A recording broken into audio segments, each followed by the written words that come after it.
Carbon एवं उसके यौगिक 4 नंबर का है, ठीक है। तो ऑक्सीजन एजेंट क्या है, समझिए ना। तो ऑक्सीजन एजेंट क्या है, तो ऑक्सीकारक एजेंट वे पदार्थ होता है, ठीक है। ऑक्सीकारक वे पदार्थ होता है जो अन्य पदार्थों को ऑक्सीजन प्रदान करने की क्षमता रखता है, समझ गया ना। तो उसे ऑक्सीकारक कहते हैं। पदार्थ समझता है, जैसे तुम आटा रखा है, आटा के ऐसा चीज में रखो तो कि हवा वहां पर न पहुंचे, तो वहां आटा क्या सड़ने लगे। जैसे मोम, मोम जो होता है ना, मोमबत्ती, ठीक है। तो उसमें क्या करना ना, मोमबत्ती को जला देना, ठीक है। और मोम जलाने के बाद तो ऊपर से कांच को ढक देना, तो ये जलते रहेगा, कभी बुझ जाएगा, बुझ जाएगा। हाँ, हवा चाहिए उसको, समझ गया ना। नहीं तो घर में परिवर्तन कर देना। तो उसी के लिए ये ऑक्सीकारक होता है, समझ गया। तो इसलिए अन्य पदार्थों को ऑक्सीजन प्रदान करने की क्षमता रखता है, उसे कहते हैं ऑक्सीकारक, ठीक है।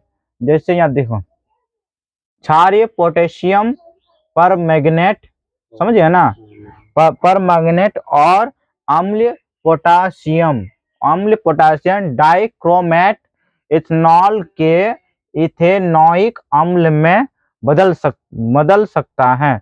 जैसे हम कोई पदार्थ को, जैसे मान लो कि कुछ केक रखे, केक होता है ना, केक, ठीक है। को केक को रखने के बाद वो धीरे कुछ दिनों बाद वो बदल जाता है, समझिए ना। वो क्या करता है, दूसरा रूप ले लेता है, ठीक है। दूसरा रूप लेने के कारण वो एक मतलब ये क्या बोला, डाइक्रोमेट में वो बदल जाता है, समझ गया। तो इसी को कहता है ऑक्सीकारक, ठीक है। तो इसका कहता है CH3 और CH3 माइनस CH3 CH2 और OH प्लस 2O। तो इसमें देखो, ये जो जितना भी पदार्थ 1 2 3, समझे ना, जितना भी पदार्थ है, ठीक है, सब क्या गया, इस रूप में आ जाता है, समझिए ना। उसमें कुछ परिवर्तन आ जाता, बदलने का कार्य, समझ गया। तो जितना भी इधर है 3-4 पदार्थ, तो सब इस पदार्थ में आ जाता है, ठीक है। जैसे मान लो कोई चीज, जैसे मान लो एक मांस, जो मांस होता है ना, मीट, देखिए हम रख दिए, कुछ दिनों के बाद, कुछ घंटे समय के बाद वो क्या कर रहा है, कार्बन डाइऑक्साइड में बदल देगा।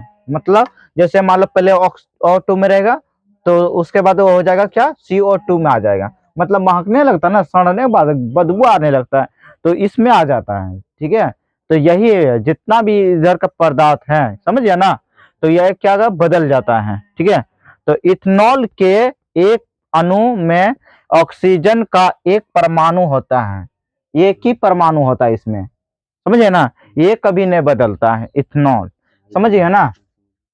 जैसे मान लो कि गाड़ी जो चलता है ना, जैसे कार, ये सब होता है, कार गाड़ी, तो उसमें क्या इथेनॉल का भी चलाया जाता है।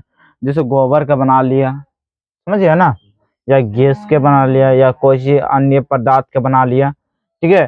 तो ये सब बना लेता है। इसलिए अगर बनाने के बाद वो कितनों दिन रखो, उससे कुछ नहीं होगा, खाली उसका सुरक्षा कवच होना चाहिए, समझिए ना।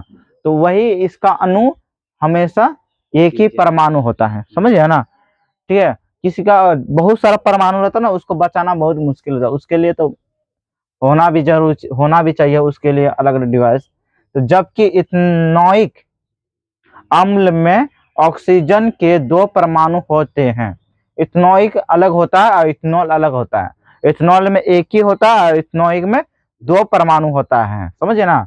इथेनॉल में ऑक्सीजन का एक परमाणु मिल जाता है, समझिए ना। इथेनॉइक और इथेनॉल में, इथेनॉइक वाला क्या करता है, इथेनॉल में एक परमाणु मिला देता है, एक ही परमाणु मिलता है उसमें, ठीक है। इथेनॉइक में 2 परमाणु होता है, ठीक है, CO। तो इसमें ये वाला ही O वाला ही मिलता है, ठीक है। तो और इथेनॉइक अम्ल बन जाता है, समझे ना। और मिलने के बाद उसमें इथेनॉइक अम्ल बन जाता है।